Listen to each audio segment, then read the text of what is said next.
하루 10분 주식 투자 실전 매매 공부 쉬운 주식 가자.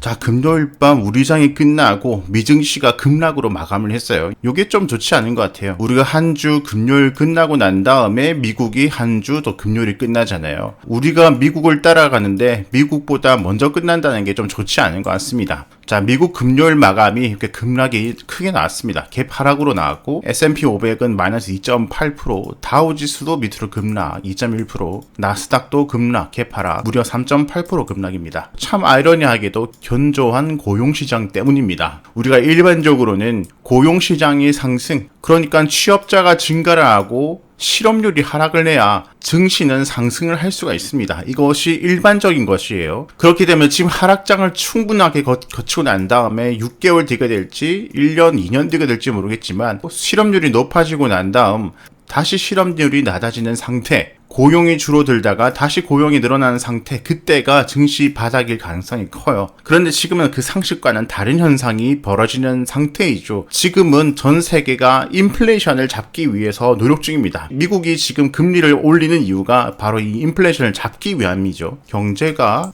좋아지기 위해서는 실업률이 낮아야 됩니다. 즉 사람들이 많이 일을 하고 돈을 많이 벌고 돈을 많이 써야 이 돈이 순환이 되고 경제가 좋아지죠. 그런데 지금은 인플레이션을 잡기가 목적이잖아요. 즉 물가를 잡겠다는 것인데 실업률이 낮다, 고용이 높다, 그러면은 돈을 버는 사람이 많다라는 것이고 수요가 계속해서 유지가 된다라는 거잖아요. 그러면은 물가가 잡기가 힘들죠. 참 무섭고 아이러니한 것이 이 인플레이션을 잡기 위해서 특히 미 연준, 세계은행이라는 이 미 연준은 실업률 증가를 원하고 있다라는 겁니다. 소위 까놓고 말해서 사람들이 직장에서 잘리고 부도하는 회사들도 나오고 사람들이 가난해지길 원한다 이겁니다. 고용이 하락하길 원한다는 거죠. 실업률이 증가를 한다, 고용률이 하락을 한다. 이 말은 잘리는 사람이 많아진다, 실업자가 많아진다, 일반 국민들이 평균적으로 가난해지기를 원하는 겁니다. 그렇게 되면 이 소비력이 줄기를 원하고 이 소비가 줄여야지만 물건에 대한, 상품에 대한, 부동산에 대한 수요가 낮아지겠죠. 그죠? 수요가 낮아지면 당연히 물가는 내려가겠죠. 즉 지금은 경제를 포기를 하겠다라는 겁니다.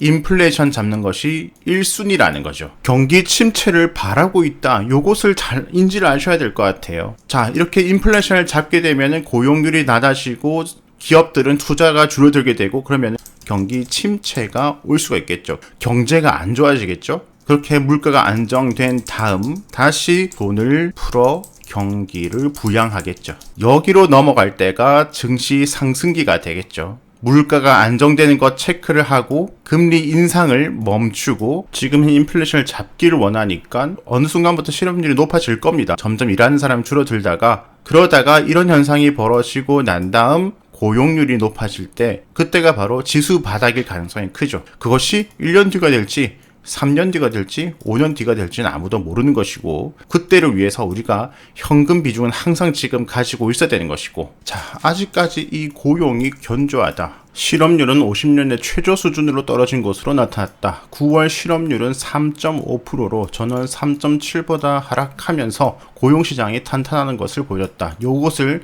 앞으로 고용지표 발표가 있다. 제가 증시 일정에 항상 나오잖아요. 이것을 보라는 거거든요. 이것이 3.5가 아니라 이제 3.7, 3.8, 3.9, 뭐 5, 10 이렇게 갔다가 예를 들어 10까지 간다면 그 다음 다시 9, 8, 7 내려올 때 그때가 다시 경제가 좋아질 때죠. 아이러니하게 지금은 3.5가 아니라 3.7, 3.8, 4, 5 이렇게 올라가야 된다는 거예요. 잘리는 사람이 많아.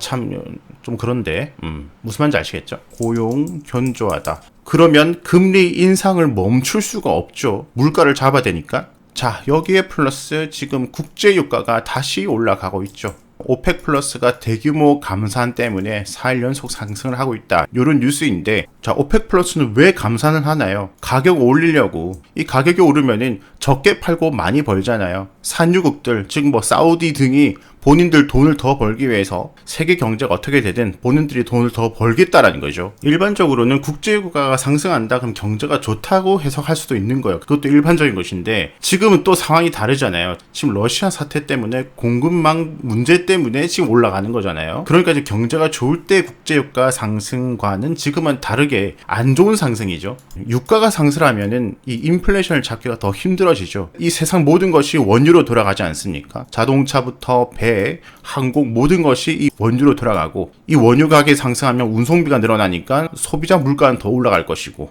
우리가 사용하는 모든 제품들 플라스틱부터 화학까지 원유에서 뽑아내죠. 원유 가격이 올라가면은 이 제조 원재료가 상승을 하고 또 소비자 물가는 낮아질 수가 없고 지금 좀 심각할 수가 있는 거예요. 결국에는 최종적으로 금리를 내려야 숨을 쉴 수가 있는데 지금 금리를 올리니까 숨을 쉬기 힘들어지고 있잖아요. 점점 경제 위기는 점점 높아지고 있고 그런데 더 올리면 더 힘들어지겠죠. 그런데 이것을 낮출 수 있는 것이 요것이 낮아져야 되는데 이거 두 개가 금리 인상 폭과 속도를 점점 더 증가를 시키고 있다는 거죠. 자, 여기에 플러스 러시아 전쟁까지. 자, 이런 것들이 하나 둘 제거되기 전까지는 계속해서 경제 위기는 점점 높아지고 금리 인상은 점점 높아진다. 즉 지수에도 당연히 부담이 될 수밖에 없다. 무조건 현금 보유는 필요하다. 그렇죠. 위험 요소가 하나 둘 제거가 될 때까지 어떤 위험이 제거가 되어야 되는지 이해를 하시겠죠. 그죠? 자, 미증시 급락이 나왔지만 전저점은 아직 이탈되지 않았습니다. 자, 미증시 다시 전저점 이탈하는지 정말 중요한 부분이고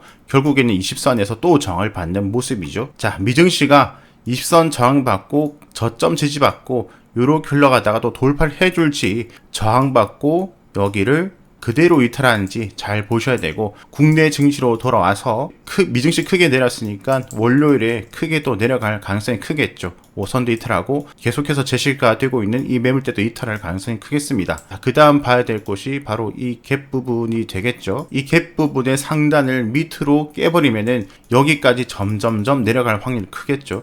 그 다음 여기가 지지를 받아야 될 부분이고 여기까지 깨버리면은 이제 전저점까지 보셔야 될 것 같습니다. 1차, 2차, 3차 최종적으로는 전저점 라인 여기를 좀 지켜줘야 되고요. 1차를 지켜내는지 2차를 지켜내는지 3차를 지켜내는지 이탈하는지에 따라서 어떻게 시나리오를 잡을지 주말간의 계획을 한번 잡아보시길 바랍니다. 이렇게 우리가 금요일 장이 끝나고 금요일 새벽에 이 고용지표가 발표가 된다고 위험 요소가 남아있다고 제 유튜브 커뮤니티에 글을 남겨드렸죠. 자, 위로 아래로 작은 박스권 이렇게 만들어지고 있는데 모습이 좋지도 나쁘지도 않다. 미증시 관망 분위기다. 지금 미증시가 어떻게 끝날까? 옆으로 지금 관망 분위기다. 오늘 밤 미국 고용지표 발표가 있다 말씀을 드렸죠. 그죠? 결과에 따라 미증시 영향이 가능하니 너무 적극적인 풀매매보다는 현금 보유 안전함도 가져가야 되겠습니다. 금요일 장 마감 전에 말씀 이렇게 드렸죠. 자, 계속 인지를 드리고 있습니다. 장기적으로는 우하향이라는 점, 장기 매매자는 좀 더 여유를 가지고